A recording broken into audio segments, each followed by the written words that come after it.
Hello and welcome back to Cricbuzz Live. I'm Saiyami Kher. Pakistan have come out with flying colours in this pressure game that they had against Namibia. They decided to bat first, score 199 runs thanks to Sahibzada Farhan's 100, and in return, Usman Tariq 4 for 16 in his 3.3, Shadab Khan 3 for 19 in his 4 were too good for Namibia as Pakistan have won by 102 runs.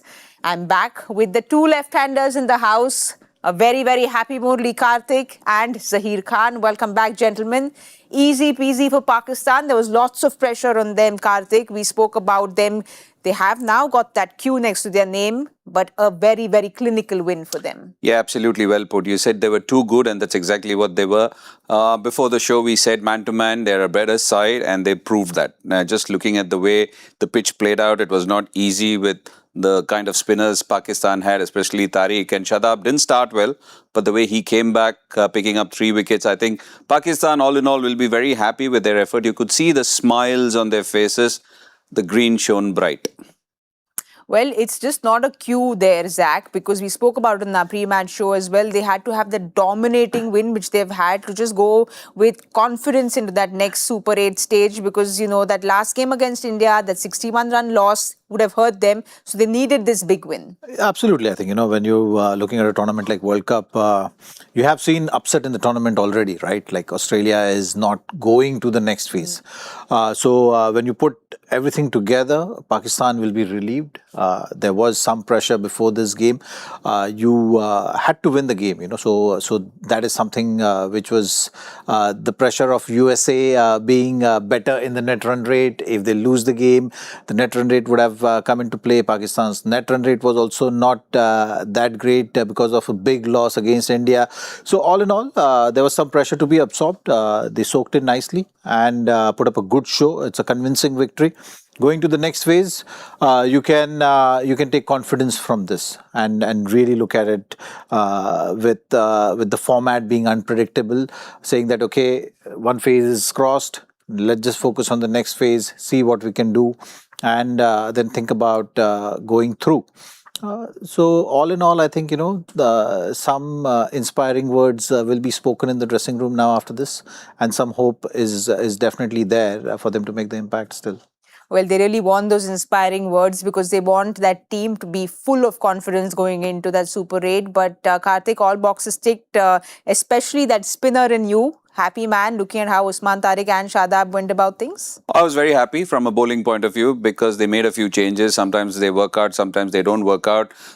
Salman Mirza too had a decent outing, I would say. For somebody, Fahim Ashraf finally got to bowl a couple of overs in spite of being there. And more importantly, the spinners. I think Saim Ayub didn't pick up wickets, but he's always economical. Nawaz picked up a wicket, but Tariq, every time he comes on, I spoke about this as well. He's got a bag of tricks, not easy to pick. He's got pretty similar actions. He's got a lot of variations. And he mixes it up very nicely. So all in all, Pakistan will be very happy. They'll still have a few concerns over their batting. And I think that is something which they will have to look at going into the Super 8s because, yes, bowlers are going to win you games, but you need to put up totals. Sahibzada Farhan, yes, is a big tick box. He's been their trump card, so to say, with batting. But the way they look at the others, I still feel they need to figure a way to get Fakhar Zaman in. Yeah, Fakhar Zaman in. And if they want to get Babar Azam in, it was a good point. Actually, when I was listening to commentary, Ramiz Raja made a very good point. And he said that maybe if Babar has to play, he has to play at the top of the order. Doesn't that kind of move everything around? But Saim Ayub isn't getting runs. Saim Ayub isn't getting runs. Saim Ayub, when he's not playing T20 World Cups, and Saim Ayub, when he's playing other games, is very good. But Saim Ayub in World Cups has not been good at the top of the order. So maybe Babar Azam, not that he has not done it before, and maybe it'll give him some more time. If you and the question is big if. If you want him to play in the 11, if you want him in your batting unit, he gives that solidity at the top of the order. Well, this is with the bat, but Zach with the ball. There was no Shaheen Shah Afridi today. And Salman Mirza has done decently well. 2 overs, 11, picked up that 1 wicket. Do you see him playing in the Super 8 stage? Well, I think a lot will be dependent, and I mentioned this in the previous game as well. Looking at the tournament, how it's shaping up, this team, when you're looking at the bowling unit, will be dependent on conditions. If there is a turn in the pitch, then the bowling will be effective, and that's what we've seen today. It was a day game, so you had no questions around the dew or how the wicket is going to play. The wicket did slow down. That there was enough evidence after team batting first or batting second. There was a bit more purchase for the spinners, and every time there is going to be a purchase for the spinners from the pitch, Pakistan bowling unit will look a little different. Yes. And that was the case today. Shadab, on a good pitch, you've seen him under pressure. Today, the pitch was helping him, and he was good. So that kind of confidence, if he can carry on a good pitch, or Pakistan, if they stay proactive and make those changes, maybe for the game, which is not going to offer that much of help from the pitch, as the tournament is going to move along, you will have to play on good pitches. That's something which is going to be the case. Usually you've seen, for the big matches, the second phase, the pitches will be favoring batting. T20 is such a format where runs scored is something, which everyone keeps a close eye on. So I think, that will be the case. And keeping all that in mind, batting, definitely Pakistan is looking a little thin. With bowling, it's condition-based scenario. So I think, if Pakistan has to really make the impact in the second phase, they'll need some support from the conditions for sure. And they're going to be in Sri Lanka. Even for their Super 8s, they're going to be in Sri Lanka. All the naysayers against India, when India played only in Dubai, they all trained their guns and said, oh, India is in one hotel and this, that and the other. Pakistan is going to be in one hotel and playing in Sri Lanka. Not one hotel, but in Sri Lanka. So so that way we thought, both of us thought that SSC, pretty good ground, higher scoring ground. Yes, Pakistan got to 200, but it was not the kind of track where you just start bombing from the get-go. Yeah. Well, when we have a look at that points table, Pakistan is going to be a happy team, a comprehensive win. They've got that Q next to their name. Unfortunately for Namibia, 4 matches, 4 losses. They will be very disappointed with the way they've turned out this World Cup, because they are a team who would have liked to cause upset but wasn't meant to be this World Cup. Hopefully they come back stronger the next time around. We now have to move our attention to what's happening next, because India is taking on Netherlands, and the news from the centre is that India have won the toss and they have decided to bat first. Always a good toss to win. But I want to have a look at India's playing 11 and see what the combinations are, because there are always surprises when there is playing 11 that India puts in. 2 changes there. There is no Kuldeep. Washington Sundar is in, and there is no Akshar, and Arshdeep Singh is in. Yeah. Zach, I'll go to you first. Do you feel this is just because maybe it's dead rubber, they want to give Washington a go ahead and maybe rest Akshar, Kuldeep, because we've already qualified? For sure. You already qualified for the next phase. You want to make use of this game in some way or the other. Winning the toss and batting first also is something, which you will not see regularly. Ahmedabad, what kind of ground it is, what kind of pitch you play on. Washington Sundar, coming in the tournament, was injured, so they're just making use of this opportunity, giving him some game time. So if a forced change has to happen in the next phase, then he's also in a good frame of mind, having some game time there. Kuldeep, I think, is a condition-based call. It's a tactical call, bringing in Arshdeep, and that's what Indian team has been looking to do. They want to be keeping things very simple. If there is a need of extra spinner, then Kuldeep will come in. No matter where they're playing, it will be a condition-based call, and looking to find that balance, whether 3 spinner is going to make that impact, which option is more aggressive option. Today's game, obviously, Ahmedabad pitch will not be favoring spin that much. So Arshdeep makes his way in the playing 11, and Kuldeep sits out. Well, Kartik, news from the centre is that Sky said that they wanted to put pressure on their bowlers because the next game that India will be playing in their Super 8 is in Ahmedabad and they're going to be playing against South Africa. So he said he just wants a little pressure on the bowlers. Yeah, that is something which they've been doing every now and then when they are in a relatively safe position and when they have clinched the series. These are opportunities to test yourselves, and I think it's in a way a right call. Again, as Zach mentioned, getting your players in before the all-important Super 8s and before crunch time. You want players not to be just warming the benches, but also getting game time. You've got an all-rounder for an all-rounder. The only thing interesting was I thought maybe they would say rest to Jasprit Bumrah. Yes. Because he's a national treasure and they would want to wrap him in cotton wool. But the most important thing is if Bumrah is happy to play, happy to bowl, because as a bowler, and especially as a fast bowler, Zach will tell you better, sometimes for him, I can think of it, he would be better off bowling rather than sitting. I know there have been times when you want a break as a bowler and you bowled enough. Always bowl. I mean, yeah, play as many games as possible. No, I'm just saying that sometimes with your... Well, he had a rest in the first game as well because he had fever. He had fever.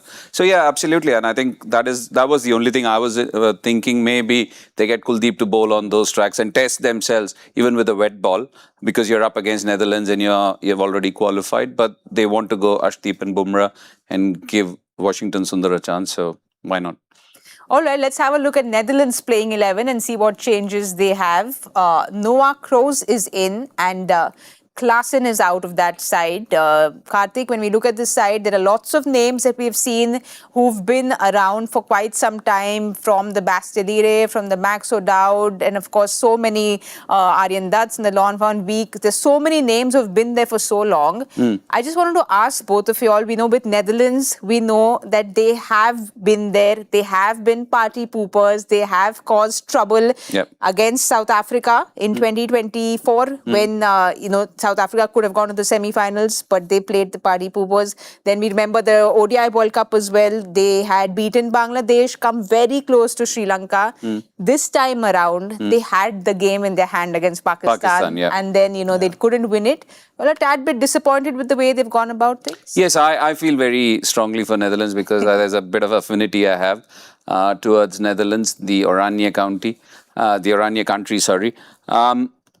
Logan Van Beek, you mentioned. Max O'Dowd was, I think, the reason why they dropped that catch. I can't remember, was it Fahim Ashraf or somebody? Pakistan was coasting, and I think Max O'Dowd dropped that catch, which ended up being pretty costly for Netherlands at long on. And I think even the other instance where they beat England in England, was it Lords when they beat them in a T20 game and Dirk Nannes played for them? Yes. So they have been known to cause some upsets.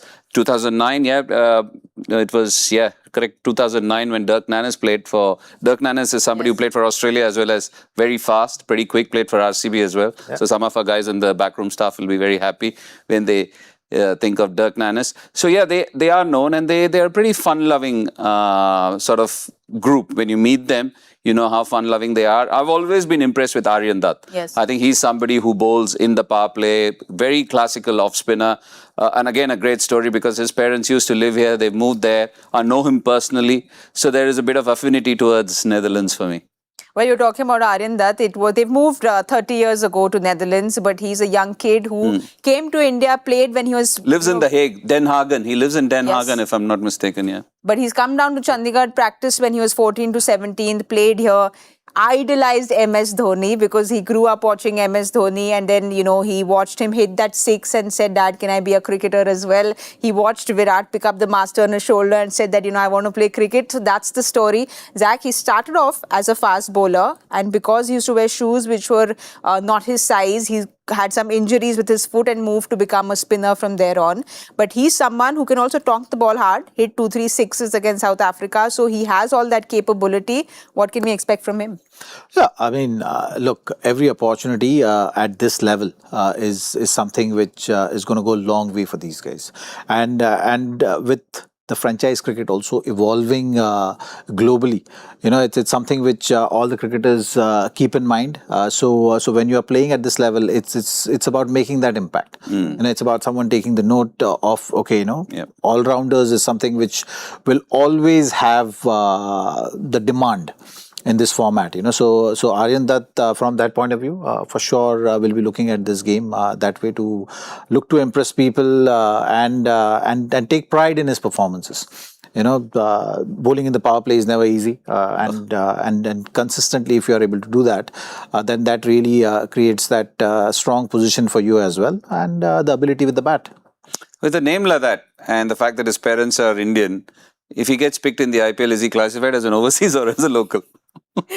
No, but look at those numbers there, Kartik. It's all in green there because he is going to come and bowl to 3 left-handed batters. So we know that he comes up top and bowls the tough overs in the power play, and he will be bowling to the left-handers. I know the other day you joked around about the fact that, yes, said that, the spinners are doing all the tough yards and bowling the tough overs. So again, another example of that. Look, Erasmus bowling the 20th over. What are the fast bowlers doing? Erasmus bowling the second over. What are the fast bowlers doing? They're supposed to be bowling with the new ball. No, just all in jest. But it's the way this format has evolved. When the format came into being, everybody said it's going to be the graveyard for all the spinners. The spinners have actually evolved. They've been like the cockroach. They have survived. And they're coming up with different ways to... That's the right way of explaining. Yeah, we are. It is a survival, isn't it? You're getting hit. You're the slowest bowlers. They come up with different variations. Look at Tariq. He's done different things. Different types of spinners emerging because of this T20 format. So it is good to see. And also Aryan Dutt is from the old school. He's very classical, very tall actually. He's actually as tall as Zach. So from that height, he is not somebody who spins the ball big, but can do pretty much in the Washington Sundar mold, one can say. And more importantly, you need to have a big heart. And Zach was spot on when he said all these players coming from associate nations, it's a great chance to impress all the people who are looking around for franchise cricket, especially even in India. We've had players from associate cricket come in.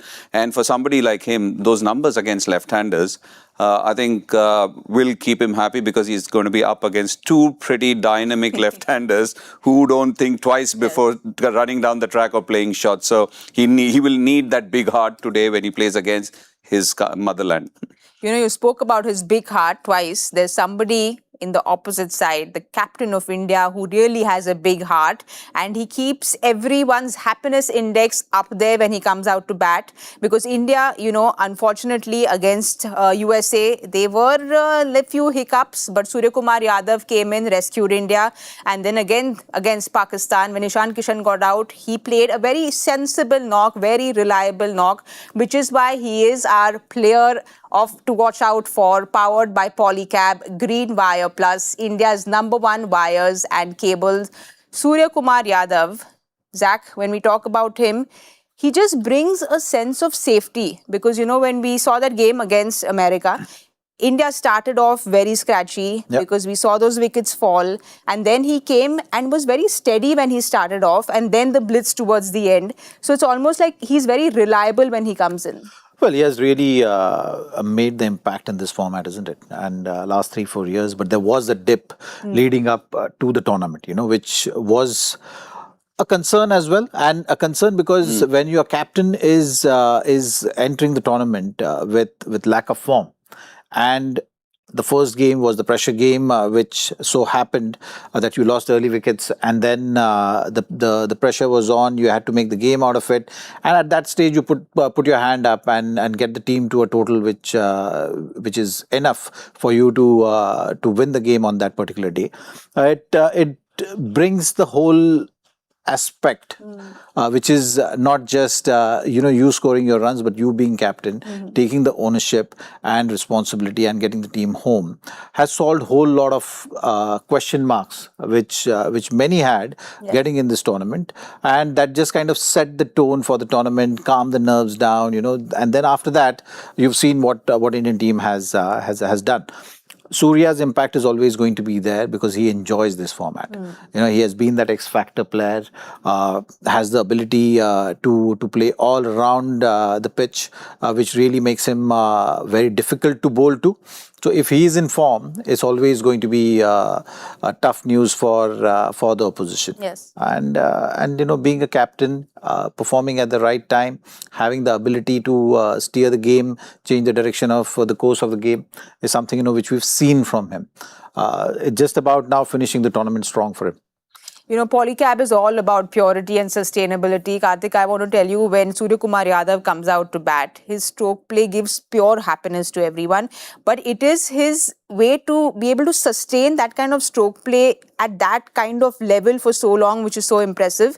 Because with Suryakumar Yadav, you know, when he started off, that inside-out cover shot, that lap shot, those were his favorite areas. But if you see how he's developed his all-round scoring abilities, how impressed are you with that wagon wheel? Look, he's always been a 360 player. That is what made him so special. He's a nightmare for the bowlers because the bowlers don't know where to bowl. He's actually, it's like bowling to a revolving door. When the door is revolving, you don't know which part of the door is coming at you and which part it hits and where it goes. And his ability to actually have a range of shots from a given point is what makes him special. So the same ball can disappear over cover and the same ball could be picked over mid-wicket as well. So that is his speciality, and that is one of the reasons why he's been a nightmare for all the bowlers around the world for such a long time. Can you imagine somebody playing a Yorker, wide Yorker, and scooping it over third man for six? How do you do that? Or wide outside the off stump, he just picks it up nonchalantly and deposits over fine leg. So these are shots which have made him special. And again, he's got very strong wrists. When he plays spin, the ability to pick that ball from outside the off stump or the stumps and hit different parts of the dial, I think makes him very special. And I think just to add to what Zach also said, sometimes I'm talking about captains. Sometimes you're an established player of the side. Anybody can have a dip. This game is all about that, isn't it? As a bowler, as a batter. When that dip comes, you still have your voice in the team because you're a leading player. You're an established player. Think of the Sauravs and the Sachins and the Rahul Dravids. Everybody would have had a lean run when they were a captain, but they still have a voice in the side. Suryakumar Yadav plays only one format, and he's on the wrong side of 30. Yeah. And when you're on the wrong side of 30, sometimes when you are approaching a tournament like World Cup, and then people are talking about your spot in the side when you've been brilliant for 3-4 years, because you're on the wrong side of 30, suddenly when the team does badly, can you find your voice in the side? If I can do well, I can look at somebody and say, listen, you have to pull your socks up. If that's not happening, sometimes you start diminishing your own voice in the side. And for that reason too, I was so happy when he found form in the previous series against New Zealand. And he's always been saying, when sky is there, never fear.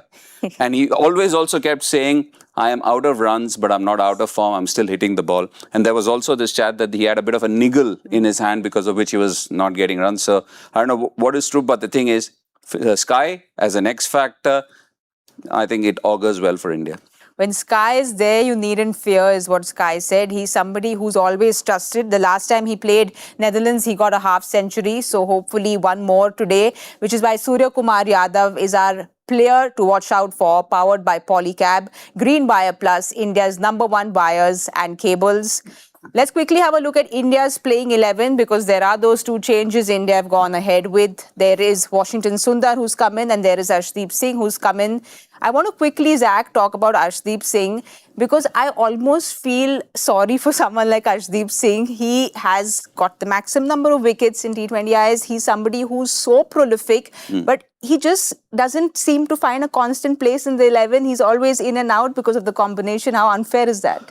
Well, if it's a tactical call and it's communicated well, then that's something which shouldn't be too much of a concern. I think where things get tricky is where the player starts feeling frustrated or player starts to overthink that how this is happening. You know, I'm doing so well, yet I'm not getting a chance in the team, and that can pull someone down. That can create a dip in the form or how you're approaching different situations. So how does a player manage to maintain that stability? I mean, you know, it's the player who has to take the responsibility. You know, it's not so much management communication. Management can only communicate, right? Like, you know, you can only say, yeah, tough luck, but you know, this is how the combination is. Obviously, you're talking about Bumrah being the bowler who's playing there regularly, right? Hardik being the all-rounder is going to take up the responsibility of bowling with the new ball. That's what we've seen so far. And you are creating impact. So end of the day, what matters is the combination which is going to win you games. And it's about team winning. And that's the nature of the sport, how it goes in a team sport. Ultimately, it's going to be up to Arshdeep how he is managing the whole scenario around this and how he's staying in the zone, which is not going to really affect his rhythm.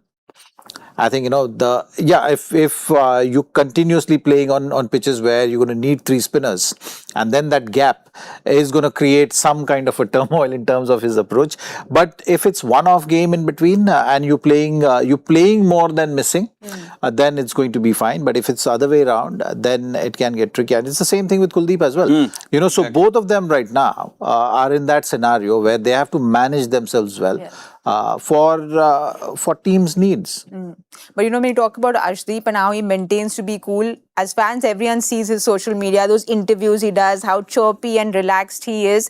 When he comes into World Cups, he is an other person altogether because his numbers are phenomenal in World Cups. 2022, the World Cup, you see that economy, the strike rate, then 24, 26. So he really does like coming and playing on the big stage. Yeah, absolutely. And I think that tells you about the temperament. Maybe that's one of the reasons. Again, Zach touched upon it. It's your own, all those voices in your head. You can be communicated to properly by the team management, but still, it's self-doubts, it's self-belief.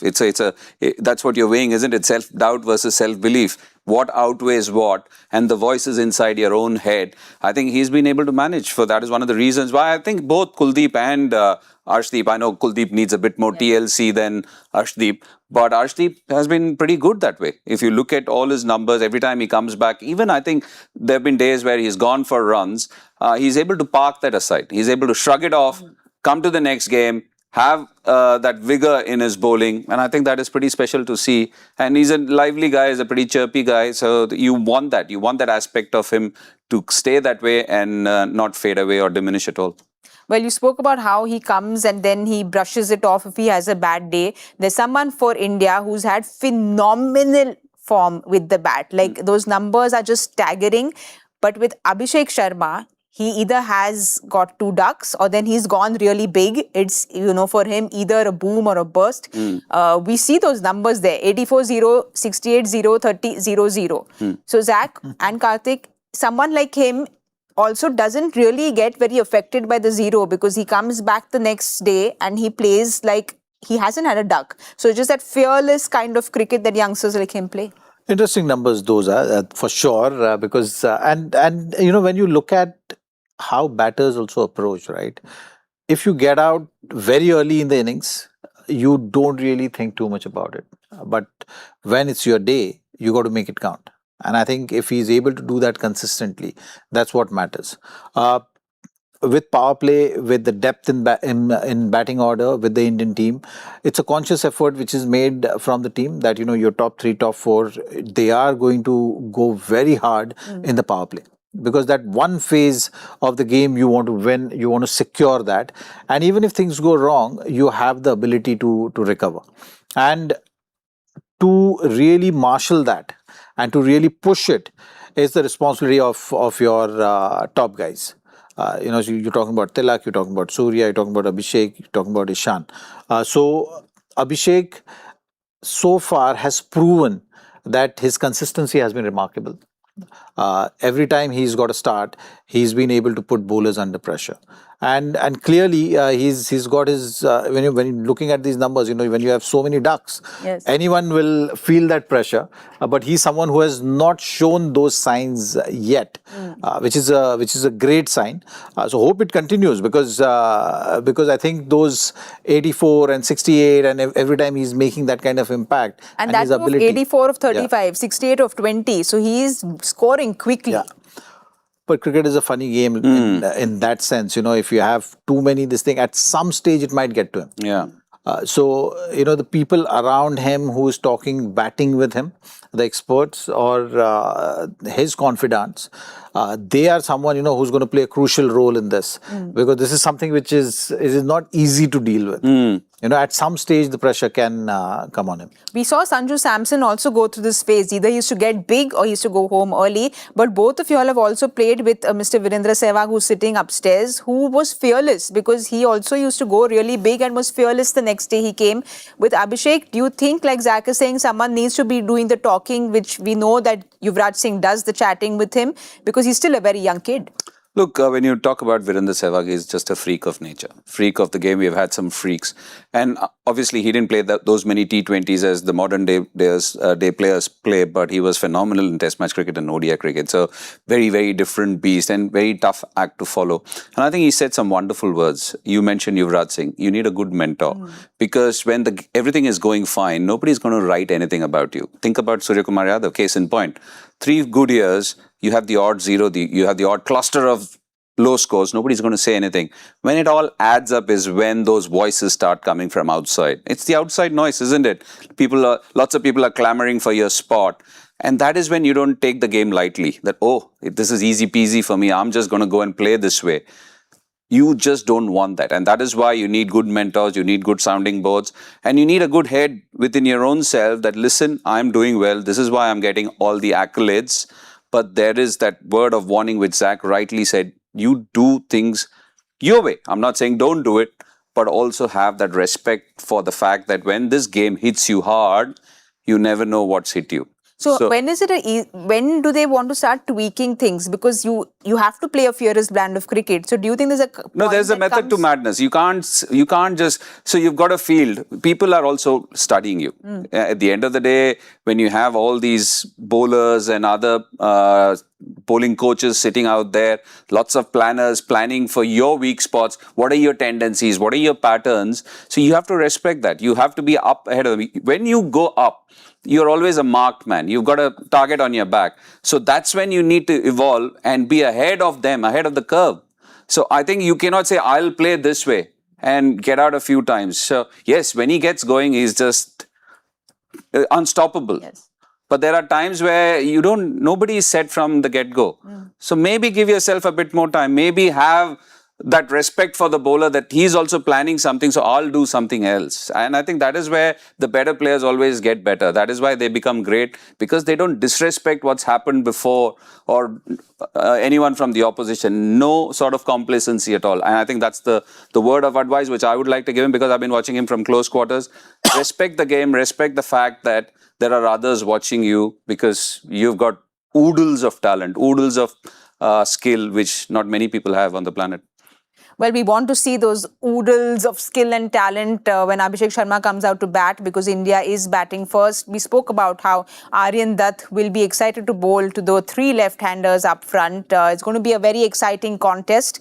It has been a very exciting day for Murali Kartik, because he's got 2 in 2.